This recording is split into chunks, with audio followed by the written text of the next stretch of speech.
Hey guys, how's it going? So today's September the 3rd, and last week we finished up getting our conveyors into place for our new feed room. Got the walls back on so that way the electrician could finish his job up wiring the silos. They just finished that this morning. So here's our silo controllers, a separate box for each silo. So the robot can control these, but we can also switch them over to manual, and it's basically like a normal silo that we'd be used to. It's got some more automation to it, but we decided to mount these three boxes side by side right here in the feed room. We could put them closer to the silos, but we didn't see any reason to do that. So these boxes will control the silo unloaders as far as dropping them, lowering them down as they need to, and running the different functions. So they ran the conduit through the wall up there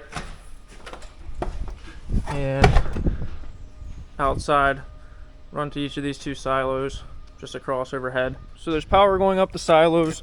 The last thing we need to do is actually get our power cord from the unloader up the cable and plugged into the top. So today or tomorrow, Jeff, our unloader guy, is going to be back and get those cables up. We'll help him with that a little bit.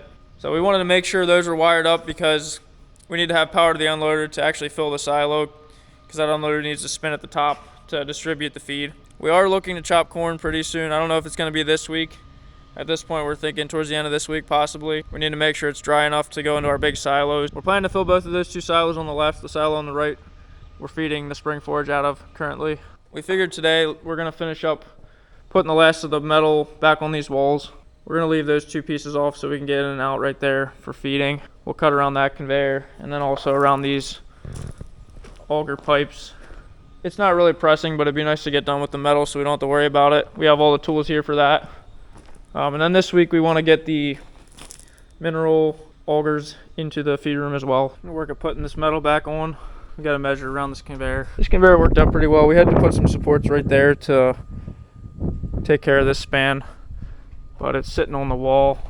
Got this piece here as well as this cross piece, and then there's a chain on the inside holding it up. Those other two conveyors are short enough we didn't have to put any supports outside. All right, let's make some cuts.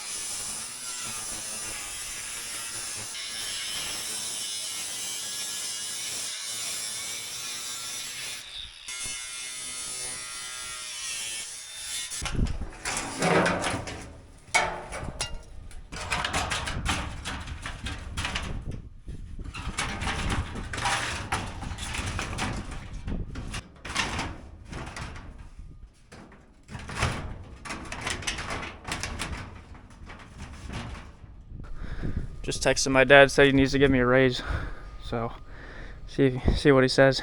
Had a couple comments on the last video when we were putting metal up that I should be wearing gloves for this. I didn't cut myself, but this gets pretty sharp, especially the spots where you cut, so gloves are not a bad idea at all.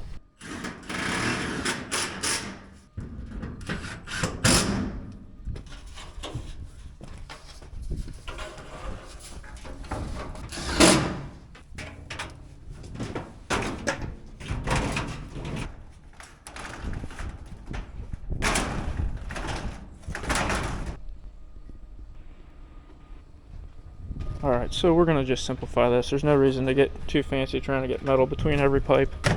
Even if a little bit of weather blows in, there's nothing to really be bothered in here.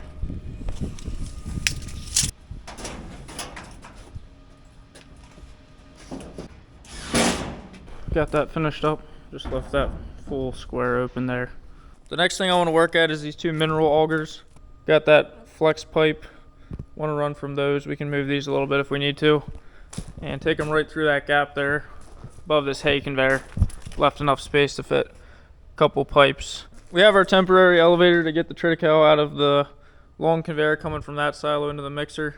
Once the system's up and running, we're going to be backing a forage wagon, the one we bought this past winter, in this way, and it's going to unload hay with the electric motor into this conveyor.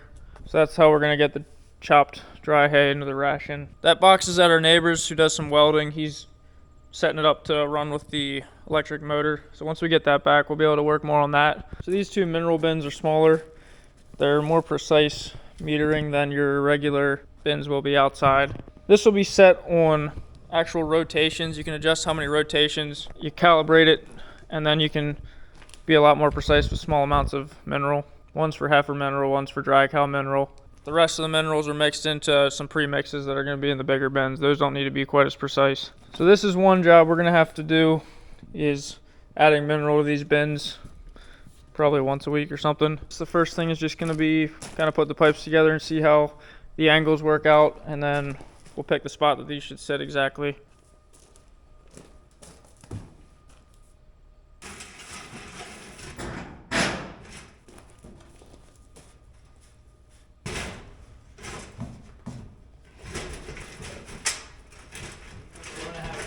Put this here.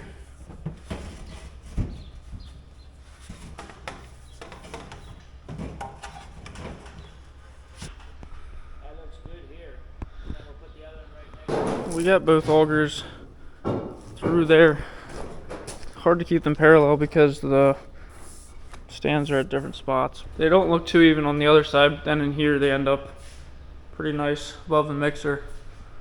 We would lift them up a little bit higher, put the augers right in that area. I think that's probably our best option. We also need to fit a line for our molasses tank through this gap too. I think that's where we're gonna have them. We leveled them out, stuck little concrete blocks underneath, kind of sitting on a solid spot now. I think these just clamp together. It'd be nice if we don't have to glue them.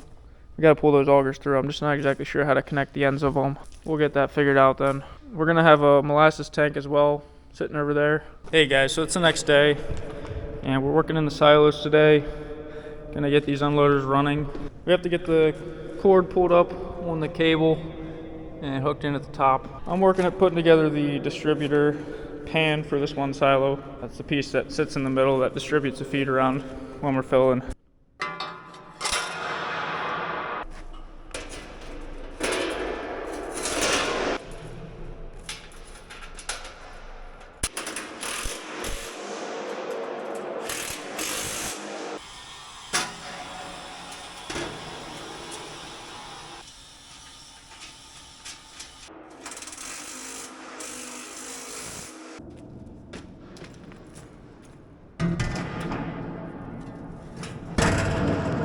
On our other two unloaders, the doors are near one of the cables.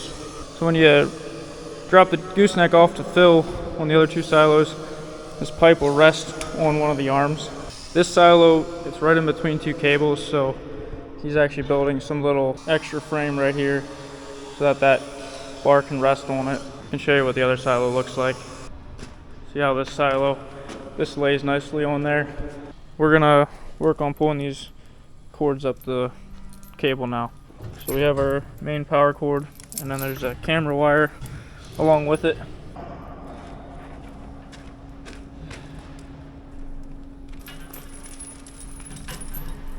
Yeah, go ahead.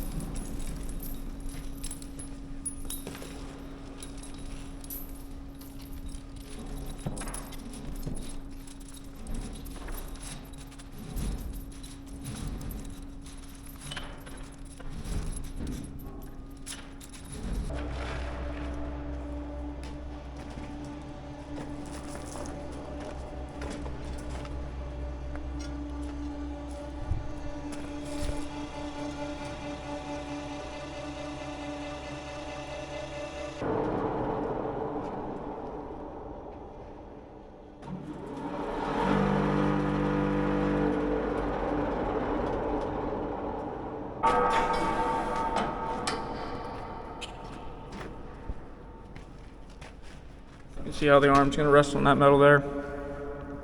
If you didn't have that, it would fall too far down, and the unloader would catch on it when it was going around in the fill mode. Alright, working on the second silo for today now.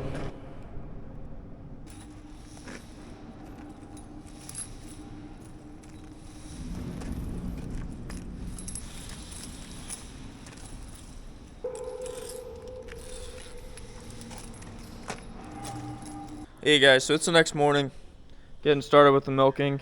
Before I get the first group, I grab a broom and just push the feed in for the special needs of pre-fresh cows.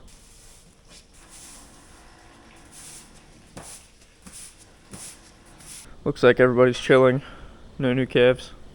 It is a cool 50 degrees right now, which is beautiful.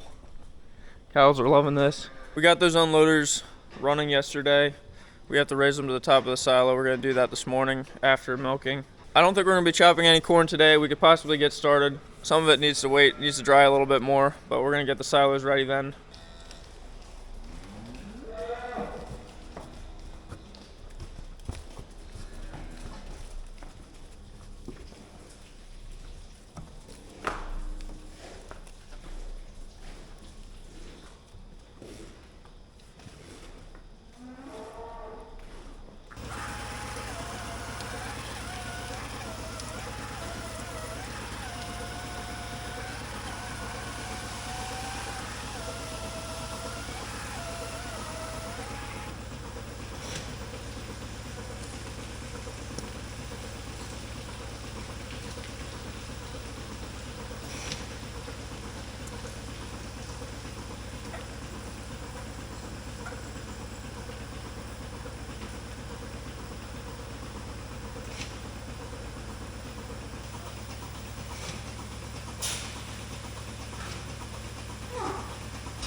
So I finished up the milking and the morning chores. So I'm gonna check some corn now. So this would be some 114-day corn, so it's a little bit later maturity. This is the stuff for the top of one of the silos. So it doesn't need to be as dry as the stuff on the very bottom, but it still needs to be dry enough that we're not squeezing juice out of the middle of the silo. You can see these leaves are still pretty green. The stalks are what's holding the moisture. So we're just trying to get an idea of where these stalks are at. We think we're close. We're not in a rush to get to chopping. There's hardly any milk in these kernels anymore. They're starting to dry out quite a bit. Usually we'd say when the milk's about halfway down the kernels, that means it's ready to chop. This year the grain's definitely maturing more, but there's still moisture in the whole plant. Jeff was here yesterday helping us set the unloaders up. He took a look at this corn. He said it's definitely getting close, but it wouldn't hurt to give it a few more days to dry before we go ahead and put it in the silo. If we were filling bunker silos, this would be perfect to chop. We'd be chopping this week. Today's Thursday. At this point, we're planning to start chopping on Monday. I'm gonna drive over to the shorter season corn. It's the drier corn. So this is our 93-day corn. So let me walk into this field. The edge doesn't look very nice. It's kind of short. We grew some shorter season stuff this year just so we could have some extra dry corn for the bottom of these big silos. I don't know what we're gonna do for next year. We might not have to grow quite this short of season corn. We wanted to play it safe, make sure we get some real good dry stuff on the bottom. So this corn's gonna look almost like corn fodder coming out of the field probably when we go to fill silo with it. From what I hear though, it still makes good feed. Even if it's pretty dry like this, it gets packed so tight at the bottom of the silo, it'll work out okay. This field is kind of one of our drier fields, more rocky. We had a dry start to the summer, so I'm actually fairly happy with how this stuff looks for the most part with the conditions it had early in the year. See some decent years on this stuff. I don't have incredibly high hopes for the yields in this field, but it should be half decent, I think. Maybe next year we won't grow the short season stuff like this, but we'll just spread our planting dates out a little bit. All of our corn this year was planted within 1 week, so we kind of had to have some different day lengths to make sure some of it gets drier quicker. Yeah, I walked up on top of this hill and this stuff's actually greener than I was expecting. I'm gonna keep walking back. By Monday, we're gonna lose a little more of these green leaves and the stalks will be a little drier, but I don't think this corn's gonna be getting away from us. I just got a call from the guy who does our custom harvesting. Today's Thursday. He was saying if we don't get any rain the next 2 days, they might come Saturday afternoon and we can maybe chop this farm a while, get this dry stuff on the bottom. They'll be back Monday to start on the rest. Back home now, we're gonna work at getting these silos ready for filling. What I'm doing right now is I'm just timing how long it takes for the unloader to go the whole way around one rotation. I just like to know that number because when we go to feed out for the auto unlowering system, it wants to know how many minutes it takes for a revolution before it can drop it down to the next layer. It bases it off of time and amps. So if it, after a certain amount of time passes, then if the amp load drops, then it'll lower the unloader automatically. 6 minutes and 18 seconds. The winch is running now. Slowly winding that cable up, lifting it to the top. I need to be at the top then so I can watch and make sure we stop it before we hit the top with the unloader. But I'm gonna climb up with some zip ties. This is the cord for our camera. It goes up the outside and then down the cable with the power cord. I want to zip tie this to that conduit.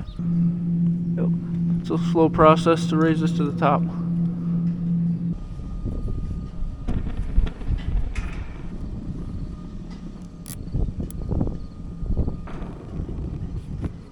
I made it to the top. Now I'm just waiting on this unloader. It takes quite a while to get up here. We got power coming into this box, and then yesterday wired this cable into the box. So I was feeding that cord onto the cable from the bottom, and then he was up here actually pulling the thing up. He had a pulley with that rope on it, so he was pulling the rope from right here, and then once it reached down to the ground, my dad was helping pull from the ground. Still a lot of weight to lift up. That cord is extremely heavy, over 100 pounds. So as the unloader's coming up, that cord's just folding around itself there.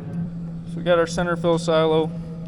Pipe comes up right here, comes to the middle of the silo, and then it'll hit that distributor pan and throw it in a circle.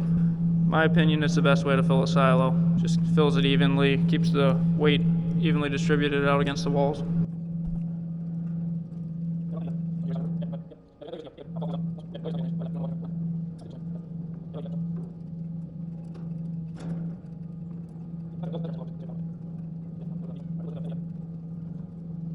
So we actually could go up another foot or so. There's a little bit of cable left, but we're stopping there for now. So once we get a fill, we have to make sure we remember to actually start the unloader so it rotates.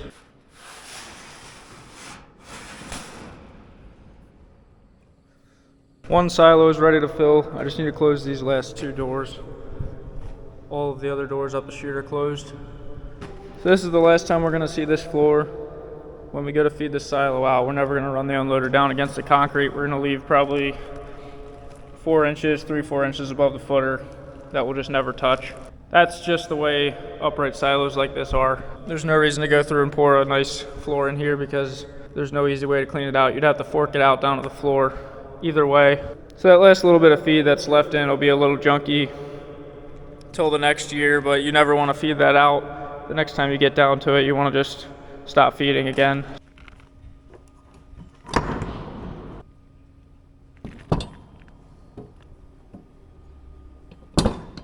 So we have these two doors on the side just for service.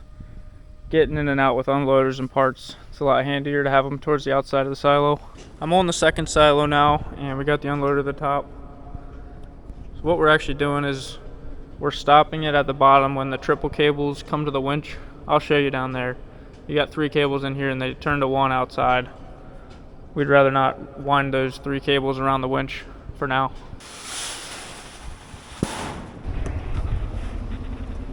We got the 3 cables from the top, and then they have these clamps. Bring it down to 1 cable that winds around here. You can run this a little bit more and wind these triple cables around, but it's a little harder on it, I guess. We can do that at the end if we want to raise it a couple more feet, but we're going to just let it like that. Then we just take the belt off the motor so it can't accidentally turn on and try to keep rising higher or dropping down while we're filling it. Hey guys, so it's Friday morning now, and I'm out checking some more corn. So we're at a rented farm, and this farm has all of the BMR silage we have left, which is the same variety that we bagged a couple weeks ago. So this will be going on top of one of the silos, and it's the stuff we're going to be feeding out first this fall. So this doesn't need to be nearly as dry as the stuff on the bottom, but it does need to be dry enough that we can stack 500 or 600 tons of it at the top of the silo and not make a bunch of juice. So I'm going to cut a couple stalks. We'll go home and chop them up. Like to get a hand test to just see what the moisture's coming out at. So I had grabbed 2 stalks at the one other field at this farm, so we got 2 different samples. So I brought the samples back to the new feed room. I don't believe anyone's going to be here today working on this setup. So in the last couple days, they got those 3 boxes mounted. Those are going to be connected to all the motors, switching those on and off. So I got this bag clipped on there, so I'm just going to fire this up. I'll chop both of these samples. I got to run it through the chipper twice to get it shredded good.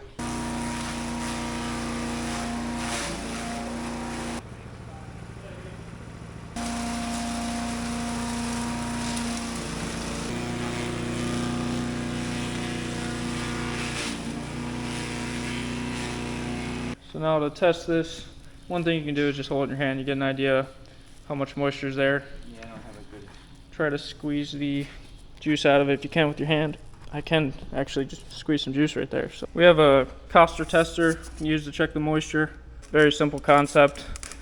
What we're gonna do is put 100 grams of this wet silage in there. It's got a screen on the bottom of it. Put it on this heater for 45 minutes or an hour. That'll cook out all the moisture.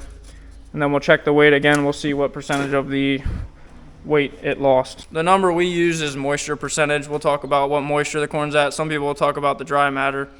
So if it's 60% moisture, that means it's 40% dry matter. So it doesn't matter what you use, but I'm used to saying moisture percentages. That's what everybody around here normally uses. We don't base a ton off of this test because it's just 2 ears and it's not run through the big chopper. It definitely seems to test drier in this hand method than it does when you actually go to chop a bunch of it with a big harvester for whatever reason. We at least get an idea where we're at doing it this way.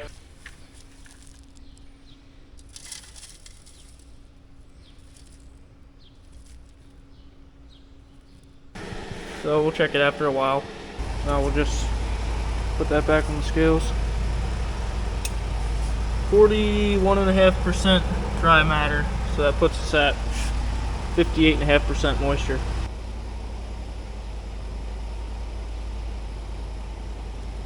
Put the second sample on now. It is definitely not changing too fast because I did the same test on Monday, got 60% moisture. Now we're down maybe 1.5 points since Monday. It could start changing a lot quicker. In the next few days we might see a bigger drop. It's just hard to say. It is Saturday afternoon now. I just finished up the feeding. We got almost 0.2 of an inch of rain this afternoon.